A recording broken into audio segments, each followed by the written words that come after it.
On va continuer à parler de tout ça en plateau, mais on va d'abord prendre la direction de l'Ukraine.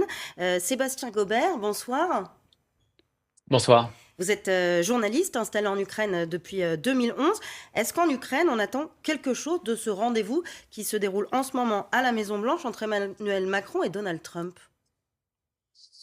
C'est pas tant la rencontre entre Emmanuel Macron et Donald Trump ou la future rencontre entre Keir Starmer et Donald Trump qui sont vraiment au cœur des attentes ici. C'est plutôt ce qui se passe à Riyad, puisqu'on sait que demain, il va y avoir le second round des négociations entre les Américains et les Russes et les Ukrainiens, en fait, qui donc commémorent aujourd'hui le troisième anniversaire de cette invasion généralisée. Ils attendent de savoir à quelle sauce, ils vont être mangés et c'est vraiment ça, en fait, l'état d'esprit ici à Kiev, sachant que c'est mêlé à de la stupeur et de la consternation après, les, déclarations de Donald Trump, de ces 15 derniers jours. Les Ukrainiens ont tenu, et je pense qu'on peut tous s'accorder pour dire qu'ils ont tenu de manière très vaillante et assez inespérée ces 3 dernières années, en sachant identifier leurs ennemis et leurs alliés et ça a, volé en éclats ces 2 dernières semaines et donc les Ukrainiens maintenant cherchent à se repositionner dans ce monde, qui change et à essayer de comprendre ce qu'ils pourraient obtenir de la nouvelle administration de Trump, s'ils peuvent obtenir quelque chose. Évidemment, on a tous suivi la séquence, de négociations où même ça a commencé comme un diktat, de cet accord d'exploitation des ressources minérales, par les Américains. Ça a été très, très mal vécu ici, à Kiev. Maintenant, visiblement, il y a des négociations qui sont en cours et un accord serait en passe d'être signé, sachant que c'était une proposition qu'avait fait Volodymyr Zelensky lui-même à l'automne dernier. Donc les Ukrainiens ne sont pas, par principe, opposés à ce que les Américains investissent et prennent une part dans l'exploitation de ces terres rares. Mais on comprend que la méthode a véritablement changé par rapport à l'administration Biden et par rapport au front uni transatlantique qui prédominait jusqu'à présent. L'inquiétude, Sébastien Gobert, clairement en Ukraine, c'est que Trump lâche tout à Poutine. C'est une des inquiétudes, exactement et sur cette question, évidemment, les Ukrainiens sont très sensibles aux, théories qui refont surface, de Trump qui aurait été, cultivé ou voire, recruté par, le KGB et par le FSB.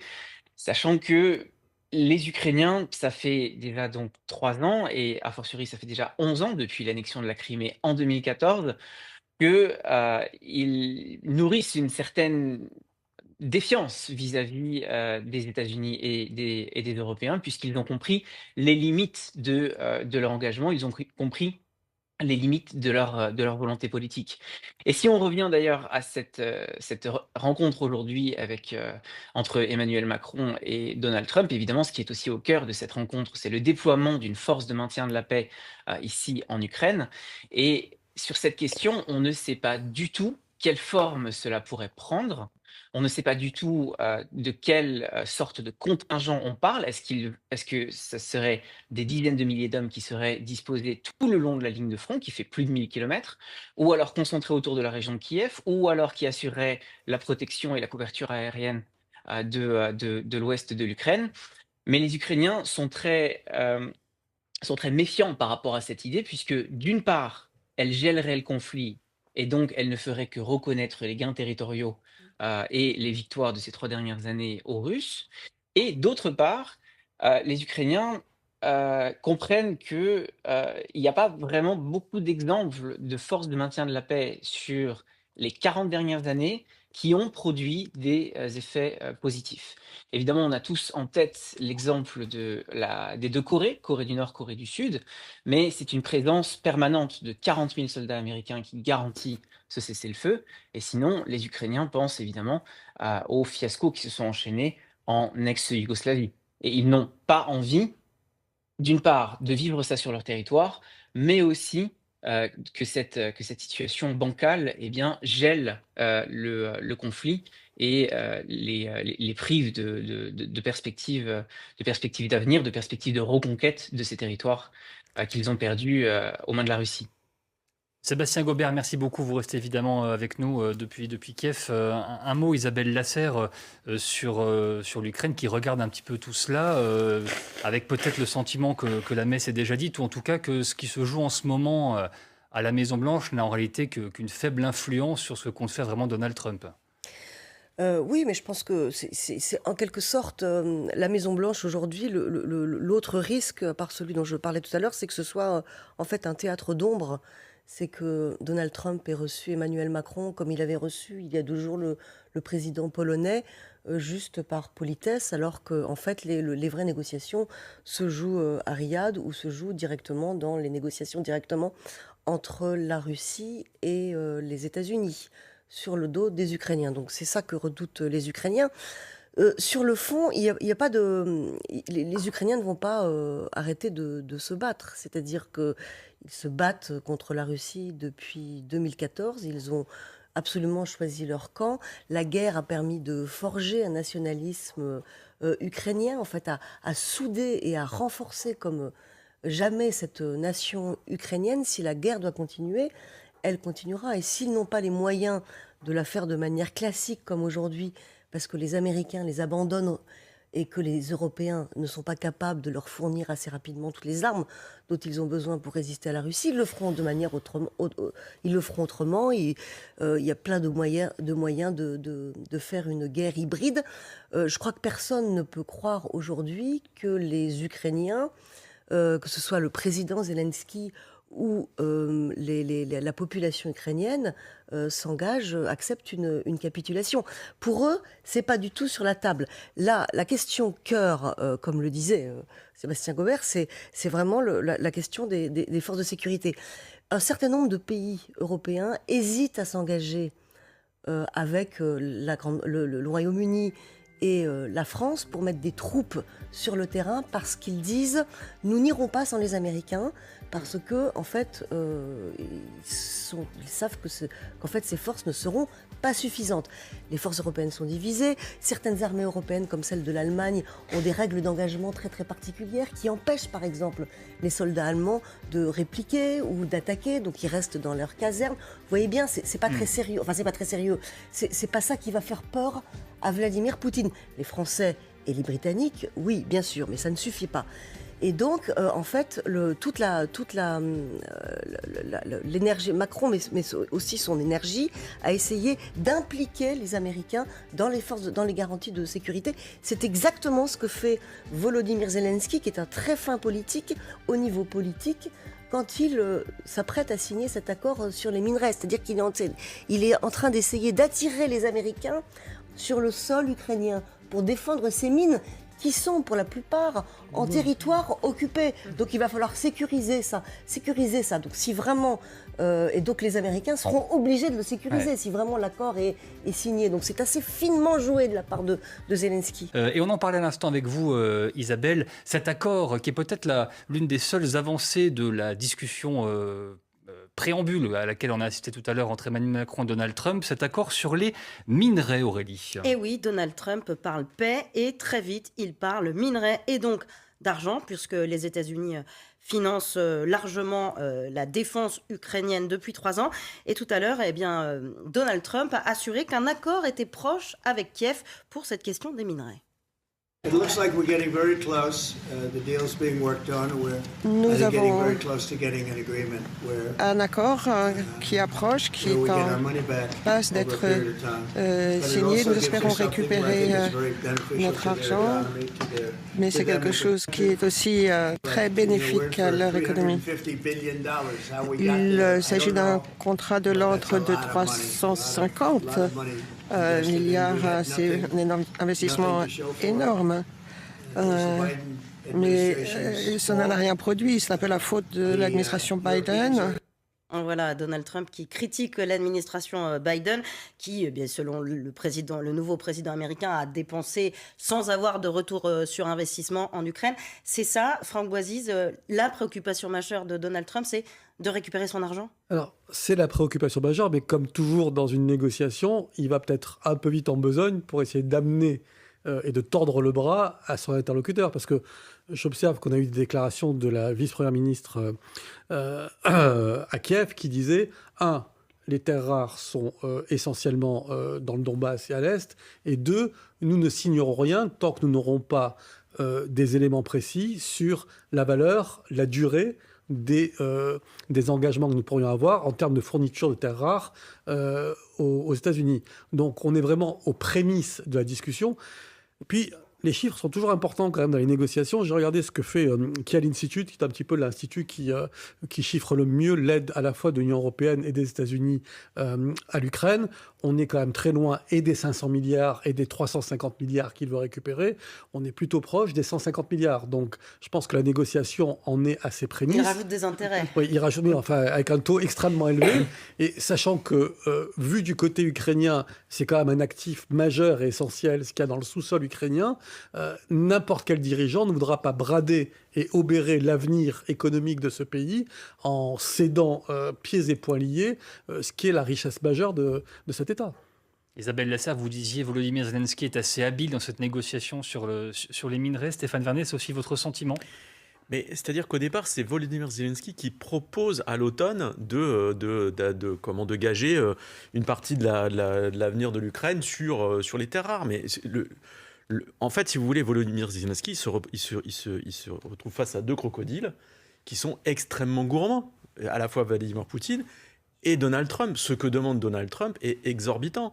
Et la façon dont c'est demandé et la brutalité avec laquelle les choses sont traitées fait qu'en fait, les Ukrainiens se disent « mais nous sommes victimes de cette guerre, on a été envahis, on se défend, et en fait, à l'arrivée, on va nous imposer une paix à notre désavantage, et on va nous demander, à nous, de payer les dommages de guerre, en fait. » C'est comme si, à la fin de la Première Guerre mondiale, on avait demandé à la France de payer des dommages. Donc il y a quelque chose d'assez délirant dans la façon dont les choses se font, mais je pense que ça fait partie aussi, d'une certaine manière, de la façon de négocier de Donald Trump. Voilà, dans les bougées que moi j'ai entendues dans les premières déclarations qui ont été faites par les 2 présidents là, cet après-midi, Donald Trump a évoqué aussi un prêt de 100 milliards d'euros de l'Union européenne. Donc en fait, je pense qu'ils sont en train de discuter de ça. En fait, ils ne parlent que d'argent. En tout cas, Donald Trump, encore une fois, ne parle que d'argent. Il veut récupérer son argent. C'est « we want our money back ». Donc voilà. Mais il faut aussi avoir en tête que, si vous voulez, les États-Unis sont dans une situation économique particulièrement périlleuse. Je vous rappelle que cette année, 2025, les États-Unis, pour faire ce qu'on appelle faire rouler leur dette, ils doivent emprunter sur les marchés 2000 milliards de dollars pour payer les intérêts de la dette et puis pour compenser leur déficit. Et cette situation, elle est quand même assez critique, elle est assez problématique. Elle a été aussi aggravée par le fait qu'au moment de la guerre avec l'Ukraine, les États-Unis ont gelé les avoirs des Russes. Vous avez un certain nombre de pays qui, voyant ça, ont assez discrètement récupéré leur argent et l'ont transféré ailleurs. Et le paradoxe, c'est que l'argent qui était placé aux États-Unis, notamment d'un certain nombre de pétromonarchies, il est parti en Chine. Parce qu'aujourd'hui, ils considèrent que les Chinois sont plus fiables que les Américains dans le contexte actuel. Et tout ça explique aussi tout le discours de Trump sur les accords tarifaires, les négociations commerciales, etc. Il a une problématique économique. Et c'est ce qui l'anime le plus pour le moment. Franck Boisis, vous vouliez réagir ? Oui, parce que je trouve que la problématique économique concernant l'endettement américain n'est pas au rouge foncé dans la mesure où l'emprunt, le bon du trésor américain continue à bien se vendre sur les marchés. Donc la signature américaine, comme la signature française d'ailleurs sur la dette, est une signature qui a une valeur. Ensuite, on a effectivement 2 crocodiles, comme vous le disiez, mais on a aussi un acteur dans cette affaire-là, c'est l'Union européenne. Et l'Union européenne, elle a gelé près de 300 milliards d'actifs russes. Et ce gel des actifs, qui d'ailleurs produisent des intérêts qui aident l'Ukraine, c'est aussi une carte à jouer. Parce que, de notre côté, l'économie russe, dont on dit à juste titre qu'elle a quand même plutôt bien résisté à l'effort de guerre, aimerait bien récupérer ces 300 milliards d'actifs et les faire travailler, plutôt que de les faire travailler pour son ennemi aujourd'hui.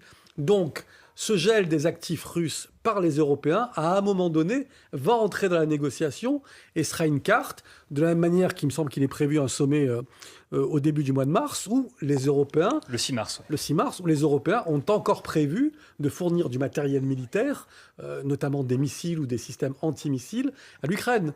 Donc, la négociation et l'effort de guerre européen, en tout cas en direction de l'Ukraine, n'est peut-être pas complètement stoppé. Et c'est en cela que Donald Trump va un peu vite en besoin en disant « Bon, écoutez, les enfants, tout est réglé, je m'en occupe, et dans 15 jours, on ouvre le champagne. » quoi.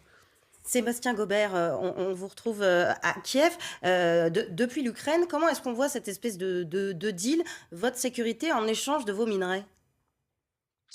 Alors, c'est justement pour ça que ça n'a pas passé jusqu'à présent. C'est que le premier jet de l'accord sur l'exploitation des ressources minérales, et d'ailleurs le deuxième aussi, eh bien, il ne prévoyait pas du tout de conditions de sécurité, de garantie de sécurité de la part des Américains. En fait, les Ukrainiens, donc, comme j'ai dit, ils sont tout à fait disposés à ce que les Américains viennent investir et viennent garantir l'exploitation de ces terres rares, puisque c'est aussi quelque chose que l'Ukraine post-soviétique n'a pas fait depuis 34 ans. Donc ils sont aussi intéressés par cet influx en fait de capitaux internationaux. Mais ce que le secrétaire au Trésor Benz a apporté à Kiev il y a 10 jours, c'était juste un accord d'exploitation, un accord économique avec des conditions assez outrancières, puisqu'il n'y avait pas de limite dans le temps, c'était pour se rembourser sur 500 milliards, mais ça ne comportait absolument aucune garantie de sécurité.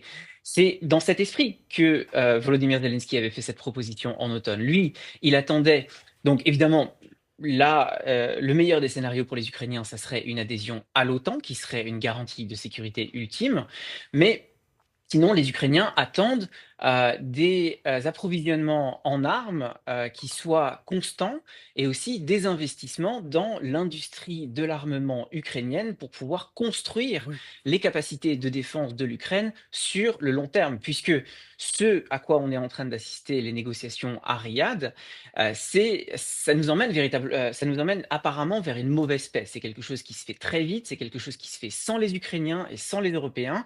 Et dans ce sens-là, les Ukrainiens qui ont déjà l'expérience de Minsk 1, Minsk 2, 2014-2015, eh bien, ils comprennent que c'est une paix qui ne satisfera aucune des parties, évidemment pas les Ukrainiens, mais encore moins les Russes, qui, rappelons-nous, avaient des attentes maximalistes de cette invasion il y a 3 ans, et que donc ça ne sera qu'une pause, et qu'à la fin de cette pause, eh bien, il faut qu'à la fois l'Ukraine, mais aussi ses partenaires, soient prêts pour le prochain affrontement. Sébastien parlait d'adhésion à l'OTAN. Adhésion à l'OTAN, clairement, c'est la ligne rouge absolue pour la Russie, Isabelle. La Russie, on s'en fiche parce qu'on ne peut pas se laisser dicter en fait un chemin par la Russie. Ce qui est plus intéressant, c'est que c'est la ligne rouge de Donald Trump. Ouais. Donc pendant 4 ans, en espérant qu'il ne reste que 4 ans et qu'il ne change pas la Constitution, la question de l'OTAN paraît complètement bloquée. Ça ne veut pas dire qu'elle ne va pas ressurgir dans 4 ans, une fois que Donald Trump sera parti, vous voyez. Mais la garantie de sécurité ultime, c'est l'OTAN. Après, il y a tout un tas d'autres manières d'imaginer la sécurité de l'Ukraine.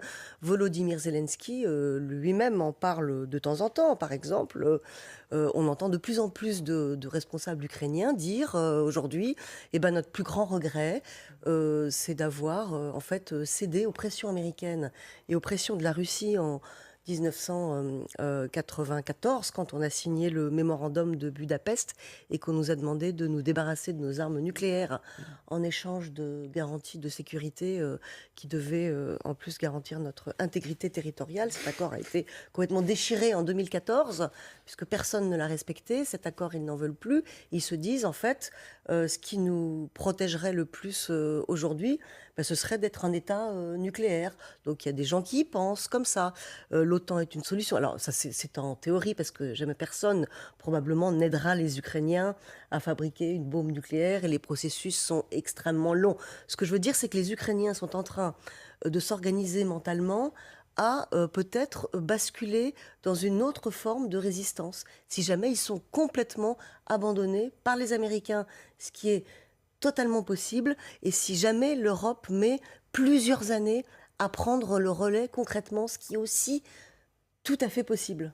Alors, un mot Franck Boisise, et puis après on ira à Kiev, où les Européens se sont d'ailleurs rendus aujourd'hui, mais un mot encore. Mais ce dernier point renvoie sur les déclarations d'Emmanuel Macron sur le financement de la défense, en disant il est incontestable que dans les années à venir, les principaux États de l'Union européenne vont devoir faire grimper significativement la part de leur PIB consacrée à la défense. On est à 2,2 en France aujourd'hui et on évoque plutôt 4 ou 5 avec un possible financement soit par des entreprises privées, soit par l'épargne des Français.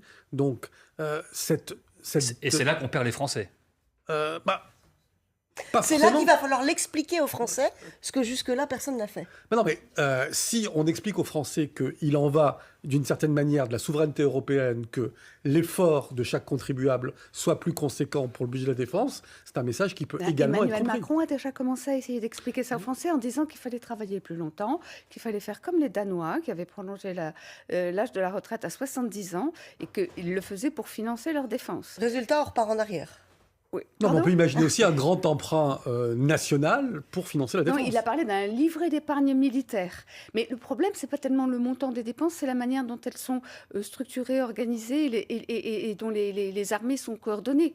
Parce qu'on peut dépenser beaucoup d'argent, mais si tout est dispersé, s'il n'y a pas de commandement, c'est ce qui fait la force des empires par rapport à l'Union européenne qui est éclatée en 27 pays. C'est ça aussi le sujet. C'est pas seulement une question d'argent, c'est une question d'organisation. Même si sur la question de la défense européenne, il y a quelque chose qui s'est passé ces derniers jours. On a entendu l'Allemagne, le futur chancelier Friedrich Merz. Le sujet est ouvert. Qui n'est plus totalement atlantiste et qui dit qu'il va falloir une capacité de défense autonome européenne quand on voit ce qui se passe avec Donald Trump. La question de l'argent ne résume pas la problématique. Non, mais il y a quelque chose, le malheur sera peut-être bon, Corinne, dans la mesure où effectivement cette crise-là pourrait aboutir à une plus grande, en tout cas politique européenne de défense commune, notamment dans les acquisitions de matériel qui font qu'on n'aurait pas des avions américains d'un côté et des avions français de l'autre dans les principales armées européennes. Par exemple. Ça, quand on a des avions américains, on les garde pendant plusieurs décennies, donc on ne change pas. En fait, c'est ça le problème. C'est tout le problème de l'Ukraine. Non, il y a une forme d'obsolescence. Il est là, c'est-à-dire que oui, non, mais donc on ne va pas changer les choses en 2 mois ou même en 2 ans. Donc c'est ça le problème. Donc pour l'instant, ça ne reste que du déclaratoire. Il va falloir passer du déclaratoire à l'action, et c'est là que ça jusque-là, ça a été extrêmement compliqué, mais c'est là que l'arrivée probable du nouveau chancelier allemand Merz est une excellente nouvelle parce que ça signifie une révolution pour l'Allemagne. Il y a des ruptures fondamentales qui se sont produites aujourd'hui, c'est-à-dire que pour la première fois, un chancelier allemand a dit il faut prendre notre indépendance vis-à-vis des États-Unis. Ça n'était pas arrivé depuis 1945. Depuis 1945.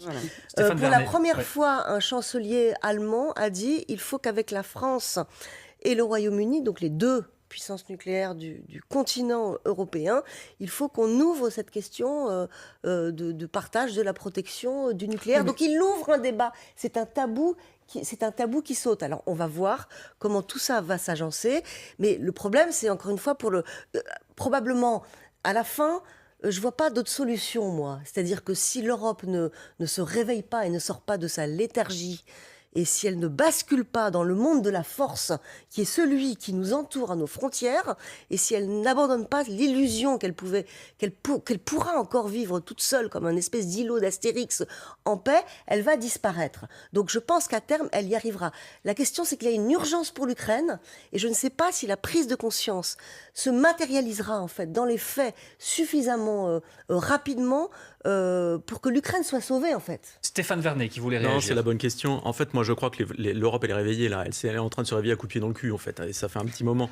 On l'a dit tout à l'heure. Il y a un certain nombre d'États de l'Union européenne qui étaient atlantistes, profondément attachés à la protection des États-Unis, qui ont radicalement changé de discours. Moi, j'ai cité l'Allemagne tout à l'heure. Vous l'avez repris. Le Danemark. Les lignes bougent. Les Allemands, en fait, ils ont dès le début de la guerre en Ukraine, on dit il faut qu'on se réarme, il faut qu'on reconstruise une armée. Ils n'en avaient pas. Ils n'en avaient plus. Messieurs, dames, je vous coupe, puisqu'on va vivre ensemble sur France Info la conférence de presse commune, ça y est, à 20h49. Merci beaucoup. Emmanuel Macron C'est un grand honneur pour et moi. Donald Trump à la Maison-Blanche.